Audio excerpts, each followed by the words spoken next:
Fa nefa n'izao ny kandidaan'ny MMM no tonga teto Maroantsetra. Tsy noho ny fampelezan-kevitra hampandanina azy ihany fa fitondrana asa ho an'ny vahoaka voalohany indrindra.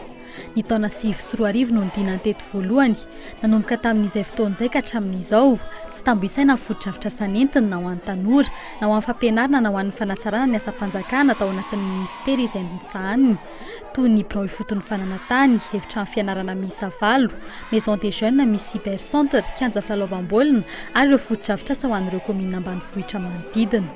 Ireo antony ireo no anarahany olom-boafidy sy ny vahoaka ao an-toerana azy. Efa bentanana voafidiny telo bentanana na commune rurale anankiray voafidiny telo dikan'izany olo mavoaka ary olo marikitry ny vahoaka bravo ko mafimafy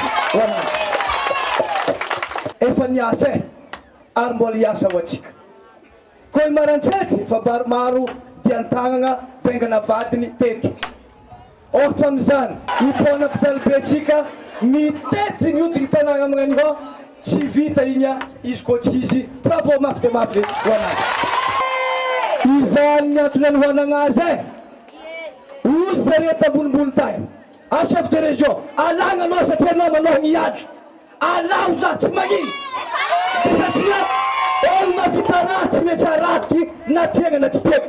Tsy ny fisehosehony eo amin'ny vahoaka ny zava-dehibe ho an'ny kandida Hajo. Porofon'izany ny tsena izay foto-drafitra sanataony kanefa tsy mbola notokanany, miavaka amin'ireo kandida rehetra efa nandalo teto izay manao kobakambava amin'ny fampanantenana fotsiny ihany. Zava-dehibe ny zava-bita ka fa volombelona amin'izany ireto vahoaka nahazo tombotsoa. Tsy fomba koa ary tsy haiko ny mandainga na milaza aminareo hoe mitady reny 5 dia mba teo lany dia tenenareo dia fitaitsika reny 5 mitady reny na 10 dia ataontsika reny 10 mitady an'izao dia ataontsika daholo zao fa efa niasa ho an'ity firenena ity sika ary nanao azy tokony ho vitantsika tamin'ny firenena tamin'izay fahefana kely teo am-pelatanana sy ny vola na zay nantantanana.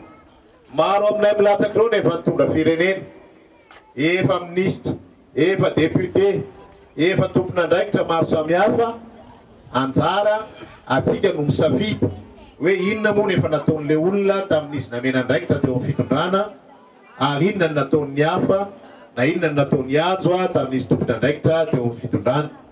Zay programma nasa titsika apetraka mazava. Namafisy ny kandida Hajo hatrany teto fa ny volam-bahoaka tsara tantana no nahafahana nitondra foto-drafitra asa ho an'ny vahoaka. Izay no efa fomba nintantanany ary mbola ho tohizany satria hitany fanitera-pokatsoa ho an'ny vahoaka.